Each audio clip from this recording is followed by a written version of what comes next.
여러분 안녕히 주무셨습니까? 우리가 잠든 사이 어떤 일이 있었을까요? 저희 굿모닝 글로벌과 함께 챙겨보시죠. 자, 먼저 미국 증시 마감까지 5분도 남지 않았는데요. 미국 증시는 오늘도 큰 폭의 하락을 기록하면서 마감을 하게 될 것 같습니다. 전쟁에 대한 우려감이 계속 진행이 되고 있습니다. 쉽게 끝나지 않을 것 같은 그런 우려감이 나타나면서 이게 이제는 저성장 우려감까지 번지고 있는데요. 그러다 보니까 3대 지수 모두 크게 하락하고 있습니다. 다우 지수는 700포인트 이상 하락하고 있습니다. 자, 러시아에 대한 서방 국가들의 제재가 계속 이어지다 보니까 원자재 시장이 급격한 변동을 보이고 있죠. 특히 원유 가격은 계속해서 상승세를 보이고 있는 상태고요. 장중한 때 이 배터리의 필수 재료라고 할 수 있는 니켈 가격이 90%나 급등하는 그런 기이한 현상도 나타나기도 했습니다. 이 모든 것들이 러시아에 대한 제재가 나타나면서 발생하고 있는 현상들이고요. 자, 이런 상황들이 이어지다 보니까 시장에서는 전반적으로 시장 눈높이를 좀 낮추고 있습니다. 잠시 후 애프터마켓에서도 정리해드리겠지만 S&P 500 지수의 올해 전망치를 속속 하향 조정하는 모습들이 나타나고 있고요. 자, 여러 가지로 시장이 불안할 수밖에 없는 것들이 펼쳐지고 있습니다. 자, 전체적인 분위기는 이랬고 마감 분위기는 어떤지 하나씩 살펴보도록 하겠습니다. 마감 분위기 전체를 낸 겁니다. 네, 미국 증시 이번 주 첫 거래일 마감을 한 3분가량 앞두고 있습니다. 이 시각 현재 시장 상황 확인해 보겠습니다. 지난주까지 4주 연속으로 하락했던 미국 증시죠. 이번 주도 비교적 큰 하락으로 한 주를 시작하고 있습니다. 이 우크라이나 이슈 그리고 그에 따른 에너지 가격 불안에 대한 우려가 오늘 장에서 극도로 고조되고 있기 때문인데요. 일단 국제 벤치마크인 브렌트의 일중 차트를 가지고 왔습니다. 새벽 12시부터 현재까지의 흐름을 나타내주고 있는 차트인데요. 이렇게 장중 몇 차례 130달러를 돌파하는 그런 흐름이 나타났고 아주 잠깐 동안에는 139.13달러까지도 순간적으로 스파이크가 뛰어 올랐습니다. 2008년 이후 최고가 수준이었고요. 지금은 다시 120달러 초반으로 안정세를 찾은 모습을 확인할 수가 있습니다. 그리고 WTI 가격 역시도 장중 한때 9%대 폭등을 기록하면서 130달러까지도 솟아올랐는데 이러다 보니까 에너지 가격에 대한 불안감이 커지는 하루가 되겠습니다. 앤토니 블링컨 미국 국무장관이 지난 주말 사이에 러시아산 원유와 천연가스 수출 금지 조치를 여전히 고려하고 있다라고 밝혔던 부분이 영향을 주고 있다는 것으로 풀이가 되고요. 장중 고점 대비해서 가격이 이렇게 다시 비교적 큰 폭으로 내려온 그 이유에 대해서 CIBC 측에서는 독일 측에서 나온 발언 때문으로 풀이를 하고 있습니다. 독일이 러시아산 에너지 수입 금지 조치에 대해서 우리는 조금 조심스럽다라는 입장을 밝히면서 이 유가의 상승분이 좀 반납됐다라는 풀이가 나오고 있습니다. 한편 이런 유가의 급등세는 지속적으로 스태그플레이션이죠. 이 고인플레이션 상황에서 경기 후퇴가 동시에 나타나는 그런 상황에 대한 우려를 키우면서 투심을 지속적으로 저해하고 있는 모습입니다. 그러다 보니까 다음 장을 보시면 월가의 공포지수로 불리는 이 시카고 옵션 거래소의 변동성 지수죠. 빅스 지수는 급등세를 기록하고 있는데 9%나 뛰어오르면서 34.9 수준까지도 나타내고 있습니다. 자연스럽게 오늘은 투자자들이 위험 자산의 비중은 줄이고 안전 자산의 비중은 높이려는 움직임이 나오면서 안전 자산으로 여겨지는 금의 가격은 상승세를 나타내고 있습니다. 섹터별 움직임은 어떻게 나뉘고 있는지 확인해 보도록 하겠습니다. 좀 전반적으로 시장이 하방 압력을 크게 받아가고 있는데요. 일단 가장 약세를 기록하고 있는 섹터로는 임의 소비재가 4.3% 흘러내리고 있습니다. 그리고 자재, 기술주, 커뮤니케이션도 2에서 3%대의 약세 흐름으로 진행이 되고 있고요.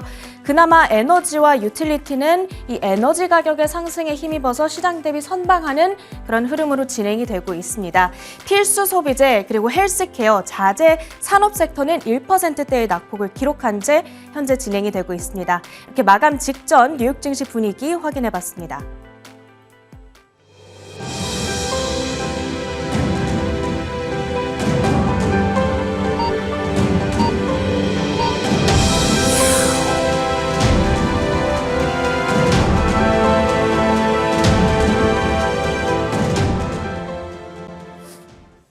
네, 미국 증시 이번 주 첫 거래일 거래를 마치고 돌아왔습니다. 계속해서 섹터와 종목별 흐름을 확인해 보려고 하는데요. 각 섹터 안에서 좀 크게 눈에 띄었던 종목들을 정리해 봤습니다. 전미 자동차 협회 AAA가 고시하는 이 미국 소비자들이 실제 주유소에 가서 지불하게 되는 휘발유 가격이 1갤런당 4.06달러까지 올라 있습니다. 이 역시도 2008년 이래 최고치가 되겠는데요. 기업과 소비자 모두에게 상당히 부담스러운 유가 수준이다 보니까 리오프닝과 맞물리는 종목들 역시도 오늘장에서 크게 하락폭을 나타냈습니다. 여기에는 맥도날드, 스타벅스가 같은 이 외식 관련주들도 포함이 됐고요. 나이키와 같은 리테일 관련주들도 포함이 됐습니다. 이 세 가지 종목은 5% 안팎의 하락세를 기록하는 모습이었고요. 각종 항공, 크루즈, 여행 관련주들 역시도 동반 급락세로 진행이 됐습니다. 많게는 10% 이상의 급락세를 나타내는 종목들이 덜어 눈에 띄는 하루가 되겠고요. 그런가 하면 반면 상승하는 종목으로는 에너지 섹터 내에서 엑손모빌 그리고 마라톤 오일이 1에서 2%대의 상승권, 금융주들은 하락세를 나타냈습니다. 웰스파고와 US 뱅코프가 4에서 2.7% 정도의 이 낙폭을 기록한 채 진행이 됐는데요. 아무래도 경기가 둔화될 거다라는 우려를 받아가면서 금융주들은 이렇게 약세를 나타낸 겁니다. 자, 개별적으로 눈에 띄었던 특징주들 하나씩 열어서 확인해 보겠습니다. 먼저 베드베스앤비욘드가 33.4% 급등으로 거래를 마치게 됩니다. 게임스탑의 CEO인 라이언 코헨이 BBBY의 지분을 10% 가까이 보유하고 있다라고 밝히면서 장 초반에는 거의 65%가량의 급등세를 기록하기도 했습니다. 전형적으로 변동성이 상당히 높고 펀더멘털과는 무관한 그런 밈스탁 트레이딩이 나타나고 있는 하루로 볼 수가 있겠습니다. 그 다음으로 리테일주에 해당하는 랄프 로렌도 확인해 보겠습니다. 사실 랄프 로렌과 PVH 모두 확인을 해봐야 될 텐데 오늘 웨드부시에서 투자 의견을 하향 조정하는 이슈가 나왔습니다. 랄프 로렌 그리고 PVH 둘 다 유럽으로의 노출 비중이 높다 보니까 우크라이나 사태에 대한 부담이 상대적으로 더 크다라는 의견을 받아가고요. 이런 의견이 나오면서 랄프 로렌의 주가는 12% 급락, 그리고 PVH도 확인해 보겠습니다. PVH의 주가는 15.6% 급락, 오늘 66.79달러에서 거래를 마치게 됩니다. 자, 비슷한 이유를 들어서 JP모건 측에서는 필립 모리스에 대한 투자 의견을 조정하기도 했습니다. 러시아와 우크라이나 둘 다 이 필립 모리스의 핵심 매출처에 해당한다고 하는데요. 그렇기 때문에 전쟁 리스크가 이들 기업에게는 더 부담스럽다라는 의견을 내놓고 있습니다. 그러면서 투자 의견을 기존의 비중 확대해서 중립으로 내려잡게 되고요. 이 따라서 필립 모리스의 주가는 6% 가까운 하락세로 오늘장 거래를 마치게 됩니다. 이 앞서 에너지주들의 상승세에 대해서 우리가 확인을 해봤는데요. 오늘 석유 채굴 업체들 동반으로 상승하는 흐름을 나타내줬습니다. 각각 최소 5에서 8% 정도 상승하는 흐름을 나타냈는데 여기에는 슐럼버거, 할리버튼 그리고 베이커 휴즈 등과 같은 종목들이 포함되는 모습이고요. 마지막으로 드래프트 킹즈까지 확인해 보도록 하겠습니다. 스포팅 베팅 업체에 해당하는 드래프트 킹즈가 되겠는데 아거스라는 투자기관에서 올해 미국에서 스포츠 베팅을 신규로 합법화할 주들이 그렇게 많지는 않기 때문에 드래프트 킹즈의 성장성은 둔화할 수 있겠다라는 의견을 내놨습니다. 투자 의견을 기존의 매수에서 보유로 하향 조정시키면서 드래프트 킹즈의 주가는 11.8% 급락한 채 오늘장 문을 닫게 됩니다. 자, 마지막으로 금 가격도 확인해 보도록 하겠습니다. 금 가격은 안전자산으로 자금이 유입되다 보니까 오늘장 이렇게 상승하는 흐름을 나타내고 있죠. 1.9%, 1.8% 뛰어오르면서 이제는 2,002달러 수준까지 진입해 있습니다. 오한다에서는 2,000달러라는 테스트 레벨을 금이 이제는 뛰어넘게 됐으니까 금 가격이 빠르게 2,100달러 부근까지도 오를 수 있겠다라는 분석을 내놓고 있습니다. 자, 이렇게 상품 가격까지 확인해 봤고요. 마지막으로 3대 지수 종가 상황까지 체크를 해보면서 마무리해 보도록 하겠습니다.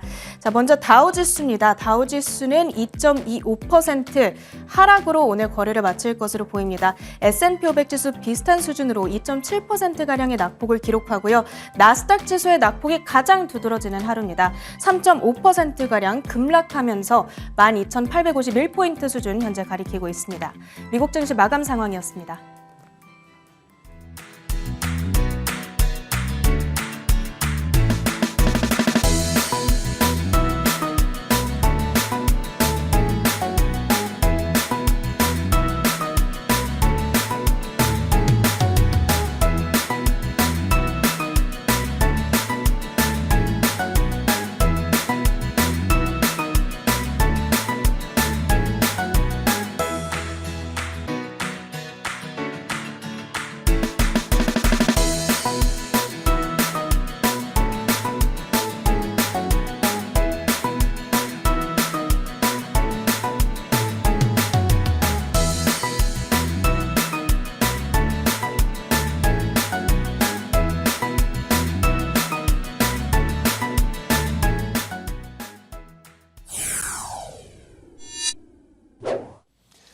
자, 지난밤 사이 미국 시장에서 어떤 일들이 떠올랐는지 살펴보겠습니다. 애프터마켓 시간이고요.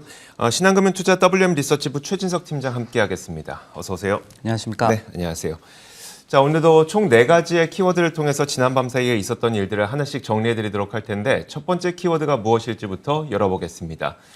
첫 번째 키워드는 바로 이겁니다. 3차 대전, 사실 키워드부터가 참 무서운 그런 단어인데 어떤 내용일까요? 네, 이제 억만장자 헤지펀드 매니저죠. 빌 에크먼이 이번에 이제 러시아와 우크라이나 간의 전쟁 또 그 사태에 대해서 코멘트를 남겼습니다.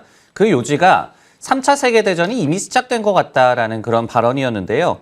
그는 지난 토요일에 이제 트위터를 통해서 2020년 1월에 팬데믹의 가능성을 자기가 악몽을 꿨다라고 얘기를 했습니다. 하지만은 당시에는 모두가 미쳤다라고 얘기를 했었다. 하지만은 지금 비슷한 악몽을 꾸고 있다라고 강조를 했습니다.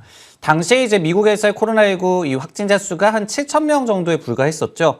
하지만은 에크먼은 지옥이 오고 있다라고 얘기를 하면서 전국적인 락다운을 30일간 해야 한다라고 촉구한 바가 있었습니다. 에크먼은 3차 대전이 이미 시작됐지만은 인지하는데 좀 늦은 것 같다라고 얘기를 했고요. 사태는 단지 더 악화가 될 것이다. 그러면서 유일한 해결책은 서방 국가에서 러시아에 대한 이 가능한 모든 경제 제재를 하는 것이고 우크라이나군을 지원하는 것이다라고 또 덧붙였습니다. 또 중국의 개입이 이 휴전과 또 합의를 이끌어낼 가능성이 있다라고 얘기를 했습니다. 사실 이런 투자자, 특히 이제 헤지펀드 투자자가 이런 발언을 할 때에는 본인이 어떤 자신의 발언에 좀 이익이 되는, 그러니까 발언을 했을 때 이익이 되는 그런 포지션을 구축해놓고 이런 발언을 하는 경우도 있어서 혹시 빌 에크먼은 그런 지금 모습을 보이고 있는 걸까요? 어떨까요? 저희가 뭐 그냥 의심을 하는 것이 아니죠. 왜냐하면 전례가 있기 때문이기도 한데 과거에 이제 지옥이 오고 있다라고 그 팬데믹 관련해서 얘기를 했을 때도 사실은 이것과 맞물려서 시장 하락에 20억 달러를 베팅을 했었습니다. 그러면서 굉장히 많은 좀 수익을 얻었었고요. 그러면서 또 이제 비판의 목소리가 나왔었고 자신은 이게 뭐 터무니없는 그런 얘기다라고 또 해명을 한 바가 있었습니다. 결국은 이제 시장에 하락을 부추겼다라는 비판을 받은 바가 있었는데요. 사실 이번에도 포지션 변화가 있습니다. 물론 이제 뭐 지난번에 팬데믹과 같이 시장 전체에 크게 베팅을 한다거나 이런 정도는 이번에 공개가 된 것이 아니지만은 이날 이제 공시가 나왔어요. 수정된 13F 그 포트폴리오 변화 내역이 나왔는데 퍼싱 스퀘어 캐피털이 철도 회사죠. 캐네디안 퍼시픽을 보유하고 있다라는 점이 이번에 나타났습니다. 작년 말 기준으로 280만 주 정도를 보유하고 있다라고 나왔는데 이후에 더 포지션을 늘렸다고 해요. 그러면서 주식과 또 행사 예정인 선물 계약을 포함을 한다면은 1,480만 주, 한 12억 달러 규모로 이제 포지션을 캐네디안 퍼시픽에 대해서 확대를 한 것으로 이번에 공시에서 나타났습니다. 참고로 이제 에크먼은 과거에 또 4년 동안 캐네디안 퍼시픽의 이사진이었던 경험도 있었습니다. 근데 이번에도 몇 년 전에 캐네디안 퍼시픽을 매도한 것이 가장 큰 실수 중에 하나였다라고 얘기를 하면서 다시 한번 투자를 했다라고 얘기를 했습니다. 언뜻 듣기에는 뭐 3차 대전이 시작된다와 캐네디언 퍼시픽의 지분을 갖고 있다가 잘 이해가 안 되는데 어떤 연관성이 있는 걸까요? 뭐 큰 연관성이 있다라고 제가 말씀을 드리는 건 아니고요. 네. 뭐 맞물려서 이번에 공시 자료가 나왔기 때문이고 그리고 이제 그 공시 자료를 그래서 저희가 볼 때 좀 시점을 잘 살펴야 한다. 13F 같은 경우에는 작년 말 기준으로 이제 포트폴리오 변경 내역을 보여주는 것이고 이번에 수정된 그런 공시를 낸 것이고 그리고 그 이후에 그러니까 1분기 중에 더욱더 뭐 지분을 확대했다라는 그런 내역인데 에크먼은 참고로 뭐 포트폴리오의 이 종목 수가 뭐 한 6개, 7개밖에 네. 되지 않습니다. 굉장히 좀 극단적으로 스탁 피킹을 하는 그런 인물인데 그래서 뭐 이번에 러시아 사태와는 좀 무관하게 어떻게 본다면 뭐 경기 반등에 뭐 배팅을 했다 뭐 이 네네. 정도로 해석을 할 수가 있을 것 같습니다. 알겠습니다. 자, 이렇게 첫 번째 키워드 한번 살펴봤고요. 두 번째 키워드도 첫 번째 키워드와 크게 다르진 않습니다. 줄줄이 하향인데 빌 에크먼이 굉장히 최악의 상황을 예고를 한 것처럼 이 월가의 다른 투자 기관들도 이 미국 시장에 대한 줄줄이 하향 조정을 하고 있습니다. 자, 러시아의 우크라이나 침공이 계속 이어지고 있죠. 상황이 호전될 기미를 보이지 않게 되자 증시 전망을 하향 조정하는 월가의 기관들이 줄줄이 늘어나고 있는데 자, 관련된 내용을 일단 살펴보자면 굉장히 증시에 상당한 불확실성을 가중시키고 있는 상태입니다. 자, 그러면서 월가의 지수 전망치가 하향되고 있는 가운데 시티그룹이라든지 UBS, 야르데니 리서치, 에버코어 ISI 이런 곳들에서 지난 밤 사이에 하향 조정 의견을 내놨습니다. 특히 눈에 띄는 점은 바로 이건데요. 장기 강세론자 중 하나인 에드 야르데니가 이끌고 있는 야르데니 리서치는 가장 최악의 상황을 바라보는 약세론자 가운데 하나로 돌아섰다는 점이었습니다. 그는 올해가 주식 투자자에게 가장 위험한 해가 될 것으로 본다면서 미국 거시경제 측면에서 전쟁으로 인해 고물가에 저성장이 나타나는 스태그플레이션이 발생할 것으로 전망한다고 밝혔습니다. 더불어서 침체 가능성도 배제할 수 없다고 밝혔는데요. 다만 이것이 내년까지 이어지지는 않을 것으로 봤습니다. 내년에는 S&P 500 지수가 5,000을 기록할 것으로 내다봤지만 올해까지는 저성장 그리고 고물가 스태그플레이션이 나타나면서 S&P 500 지수가 연말에 4,000선을 기록할 것으로 전망을 했습니다. 자, UBS에서는 조금 더 구체적인 전망을 제시했는데 최악의 경우를 보자면 만약 유가가 $150까지 오를 경우에 S&P 500 지수는 현재 수준에서부터 약 15% 더 하락해 올 연말에 3,700까지도 갈 수도 있다고 전망을 했습니다. 이유는 동일합니다. 스태그플레이션 위험이 강해지고 있기 때문이라고 설명을 했는데 물론 중립적인 시나리오도 제시했는데요. 중립적인 시나리오의 경우에는 올 연말 여전히 4,800선을 달성할 것으로 전망을 했습니다. 자, 이런 가운데 시티그룹은 기존 5,100선을 4,700으로 하향 조정했고요. 에버코어와 ISI도 기존 5,100을 4,800으로 낮췄습니다. 그중에 에버코어 ISI의 분석이 인상 깊었는데 인플레이션이 발생하면 통화 가치가 하락하기 때문에 이는 투자자들로 하여금 매수할 수 있게 하는 요인이지 매도 요인은 아니다. 이렇게 설명을 했습니다. 어쨌든 지수 전망치가 하향 조정되는 거는 매한 가지이긴 하니까요. 이 월가의 요즘 분위기를 한번 보면 좋을 것 같은데 월가에서 실제로 요즘에 지수 전망치를 꽤 많이 하향하는 분위기일까요? 실제 하향한 그런 기관들의 내용은 기사를 통해서 전해 주신 것 같고 저희가 이제 메이저 기관을 좀 봐야 되거든요. 네. 골드만삭스나 JP모건을 저희가 많이 참고를 하는데 골드만삭스는 이제 참고적으로 이른 2월 중순에 그러니까 이미 5,100에서 4,900으로 S&P 500 지수 연말 목표치를 내렸습니다.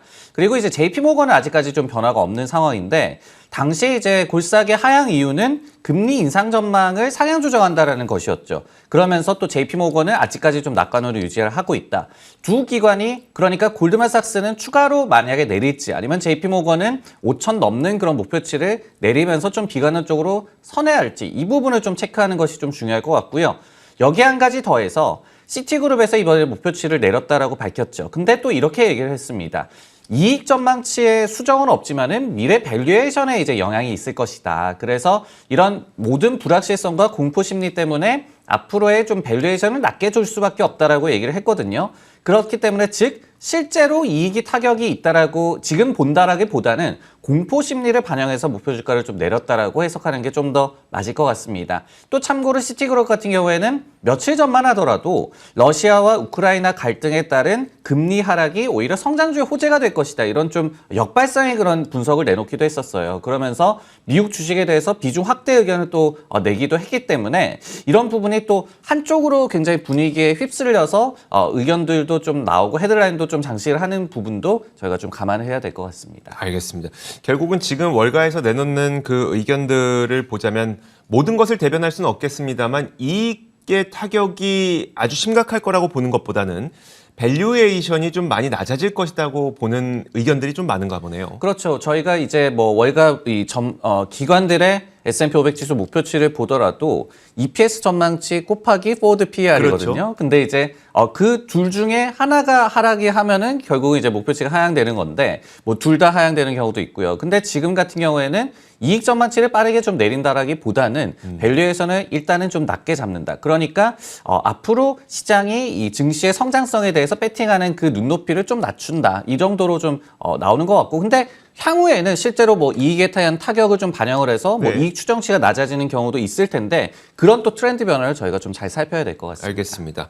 자, 그런 내용들은 저희가 앞으로도 계속해서 좀 짚어드리도록 할 텐데 참 이게 어렵습니다. 이익 전망치가 하향 조정되지 않는다고 주장하는 사람들은 그렇기 때문에 경기 펀더멘털에는 문제가 없는 것이다라고 주장하면서 강세론으로 하고 있기도 한 반면에 또 밸류에이션이 낮아진다고 주장하면서 약세론을 주장하시는 분들은 이익이 버티면 뭐하냐 밸류에이션이 낮아지는데 라고 하면서 시장의 전망을 또 하향 조정하고 있기도 하고요. 그만큼 요즘 시장이 매우 좀 흉흉한 그런 상태인 것은 분명한 것 같습니다. 자, 이어서 다음 키워드 한번 볼까요? 다음 키워드는 뭐냐면 13년 내 최고입니다. 아무래도 원자재 이야기가 아닐까 싶은데 어떤 이야기일까요? 네, 국제유가와 좀 관련된 네네. 얘기고요. 항공주와 관련된 얘기를 준비를 해봤습니다. 네. 항공업계가 사실은 이제 팬데믹으로 고통받았던 2년을 뒤로 하고 비상을 다시 한번 좀 준비하고 있었죠. 하지만은 직면한 것이 13년 만에 최고의 연료비다. 이런 내용을 준비를 해봤습니다. 러시아의 우크라이나 침공 때문에 연료 수급에 패닉이 야기됐다는 얘기가 많이 나오고 있는데요. 참고로 연료비는 인건비 다음으로 항공사의 이 비용에서 많은 부분을 차지하는 그런 요소가 되겠습니다. 지난주에만 32%나 상승을 했다라고 해요. 이에 따라서 월가 애널리스트들은 미국의 주요 항공사가 향후 몇 주간에 이제 1분기에 대한 실적 전망치를 하향 조정할 것으로 예상하고 있다라고 합니다. 통상적으로 이제 연료비 상승이 되고 나서 이를 항공료 인상으로 전가하는 데는 시간이 다소 좀 걸리는데요. 코엔이라는 기관에 따르면은 통상적으로 한 4개월 정도의 시차가 작용을 한다. 그렇기 때문에 수요가 좋다라고 하더라도 향후 몇 달간은 업황에 대한 우려가 남아있다라고 분석을 하고 있습니다. 와, 이제 올 연초까지만 하더라도 오미크론의 그 치명률이 굉장히 낮아지면서 올해는 정말 항공주 내지는 여행주 잘 되겠구나 생각했었는데 결국은 또 연료비가 항공주의 발목을 잡고 있습니다. 자, 얼마나 그 항공주들이 심각한 상황일까요? 지금 보면은 대표 항공주 ETF가 있죠. 제츠라고 네. JETS라고 있는데 이날도 이제 52주 신저가를 기록을 했습니다. 동시에 편입 상위 5개 종목이 모두 다 52주 신저가. 그러니까 굉장히 트렌드가 지금 부러져 있는 그런 상황이다라고 보여지고요. 결국은 이제 러시아와 우크라이나 간의 전쟁이 항공사들에게는 이중고를 다시 한번 줬다. 연료비 상승 그리고 여행 수요도 어떤 이동 제한이라든지 어떤 외부 활동에 대한 제한 때문에 수요 회복이 지연이 될 수가 있다. 이런 부분들을 생각을 하고 있기 때문에 월가 내에서도 좀 우려가 큰 것 같습니다. 실제로 이제 뱅크 오브 아메리카에서도 2분기에 미국 국내 이 항공 운항 스케줄이 2019년 수준이다. 그러니까 팬데믹 이전 수준과 동일한 지금 수요를 예상을 하고 공급을 할 준비를 하고 있는데 수요가 좀 높은 것 그리고 경쟁이 심한 것을 감안했을 때 연료비 부담 때문에 캐파를 줄여야 되거든요. 근데 얼마나 줄일 수 있을지는 좀 의구심이 든다라고 얘기를 했습니다. 즉 비용을 많이 물고서라도 공급을 많이 할 수밖에 없는 상황이다라는 얘기가 되겠죠. 그러면서 BOA에서는 수요가 물론 공급을 초과하겠지만은 연료비 상승분을 상쇄하기에는 역부족일 것이다라고 얘기를 하고 있고요. 그리고 이제 MKM 파트너스라는 기관에서도 단기적인 실적 성장에 대한 전망이 훼손되는 것뿐만이 아니라 1분기 추정치가 당장 좀 하향될 것으로 예상을 하고 있다라고 또 분석을 제시하기도 했습니다. 이 부분이 좀 이해가 안 되거든요. 뱅크 오브 아메리카에서 캐파를 얼마나 줄일지를 항공사들이 고민하고 있다. 이 부분이 어떤 얘기일까요? 다시 한번 좀 설명을 네네. 드리자면은 2019년도에 그러니까 캐파라는 거는 항공사들이 제공을 하는 좌석 수거든요. 네네. 그러니까 얼마나 우리가 항공편을 제공을 하느냐가 되는데 공급 측면이 되는데 네. 2019년과 동일한 100을 준비를 하고 있다라고 칩시다. 근데 이제 지금 연료비가 너무 많이 좀 있기 때문에 네네. 비용 부담을 좀 줄이기 위해서는 이거를 캐파를 좀 줄여야 돼요. 근데 저희가 알고 있듯이 지금 여행 수요가 좀 폭발할 조짐을 다시 한번 좀 보이고 있잖아요. 네네. 그러다 보니까 수요를 맞추기 위해서 좀 울며 겨자 먹기 식으로 캐파를 크게 줄일 수는 없을 것이다. 그리고 이제 물론 수요가 좋아서 공급보다는 뛰어넘는 그런 수요가 나오겠지만은 비용 부담 때문에 이거를 또 상쇄하고 수익성으로 이어지기에는 좀 역부족이다. 이렇게 좀 분석을 하고 있다라고 이해하시면 될 것 같습니다. 캐파를 유지하자니 연료비가 부담되고 네. 줄이자니 매출 자체가 또 위협적이고 이러다 보니까 여러 가지 고민을 하고 있는 것이 항공주들인 것 같은데 그러다 보니까 항공주들이 계속해서 52주 신저가를 기록하고 있습니다. 참 모쪼록 빠른 시일 내에 이것이 좀 풀려야 될 것 같은데요. 자, 이어서 다음 키워드 공개하겠습니다. 다음 키워드는 바로 이겁니다. 현금 보유 금지입니다. 전쟁과 스태그플레이션 이런 여러 가지 우려 요인들이 있는 상황이죠. 이런 시기에는 어떤 투자의 자세를 가져야 될지 그 첫 번째로 제시되고 있는 게 절대 현금을 들고 있어서는 안 된다는 점이라고 하는데요. 약간 의아할 수가 있는데 워렌 버핏이 지난 2014년 러시아가 우크라이나 크림반도에 침공했을 때 인터뷰를 했던 내용이 최근에 다시 한번 회자가 되고 있습니다. 마켓워치에서도 그 내용을 다뤘는데 요즘 워낙 시장이 불안하다 보니까 주가가 하락하고 있고 그러다 보니 투자자들은 주식에서 돈을 빼서 나는 현금으로 들고 있어야 되나? 이런 욕구들이 굉장히 클 겁니다. 하지만 버핏은 특히 만약에 정말 전쟁이 진행된다면 오히려 현금 보유하는 것은 절대 피하라고 꾸준히 조언해오고 있는 그런 인물인데요. 이런 이유입니다. 만약 심각한 전쟁 상황으로 치닫게 된다면 돈의 가치는 하락한다고 지적을 합니다. 그러면서 자신이 첫 번째 주식을 매수했던 1942년을 언급하는데 그 시기가 바로 2차 세계대전이 진행되고 있던 시점입니다. 지금보다도 훨씬 더 우려 요인이 컸던 그런 시점이겠죠. 거시적인 환경이 지금보다 안 좋았겠지만 전쟁 중에 가치가 떨어지는 종이 조각보다는 향후 50년간 생산적인 자산을 갖고 있는 것이 훨씬 더 나을 것이라고 워런 버핏은 항상 조언을 해왔습니다. 자, 그렇다면 이런 시기에 어떤 자산을 갖고 있어야 될까? 마켓워치에서는 스태그플레이션 플레이북을 소개했는데 1960년대부터 2019년까지 기간 동안 스태그플레이션이 발생했던 기간을 통계로 확인해 봤습니다.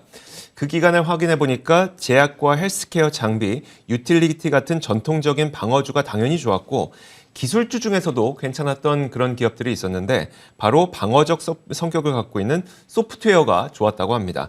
반면에 자동차와 금융은 썩 좋지 못한 그런 성과를 거뒀었고요. 여기에서 그러면 이제 수익성과 낮은 부채 비율 등 여러 가지 조건을 포함해서 몇몇 종목을 선택을 해보니까 그 종목으로 꼽힌 것이 상위 5개 종목의 알파벳과 메타, DR 호턴과 NVR도 마찬가지로 주택건설업체입니다. 어드밴스드 오토파츠 이런 자동차 부품업체들 이런 것들이 상위 5개 종목으로 선별됐다고 합니다.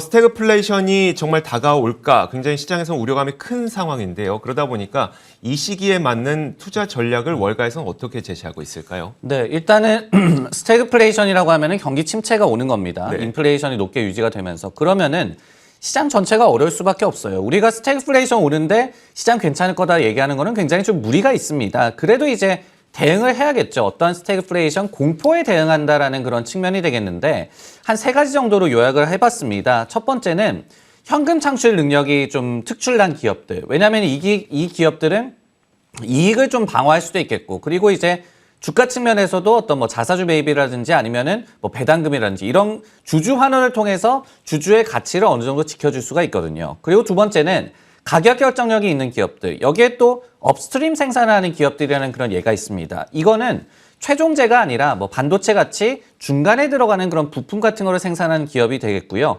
세 번째로는 이제 가치주나 경기 민감주로 방어를 결국은 해야 한다. 이렇게 또 얘기가 나오고 있습니다. 여기에 한 가지 더해서 숫자가 확정돼 있는 기업군이라고 또 저희가 또 얘기를 하거든요. 네. 과거에 어떤 변수에 의해서도 이익의 변동성이 크지 않았던 그런 기업이나 안에 섹터군을 얘기를 하고 있는데 여기에 이제 결국은 유틸리티 같은 섹터가 포함이 되겠죠. 그러다 보니까 기사 내용에서도 나오듯이 여러 가지 방어주 섹터가 이런데 대응 전략으로 좀 적절하다는 얘기가 나오는 것 같습니다. 개인 투자자분들이 주로 재미없어하는 그런 쪽에서 오히려 스태그플레이션 시기에는 훨씬 더 나은 전략들이 좀 탄생할 수 있으니까요. 시야를 좀 더 넓혀보시는 것도 좋을 것 같습니다. 자, 지금까지 애프터마켓 시간이었고요. 신한금융투자 WM 리서치부 최진석 팀장과 함께 이야기 나눠봤습니다. 고맙습니다.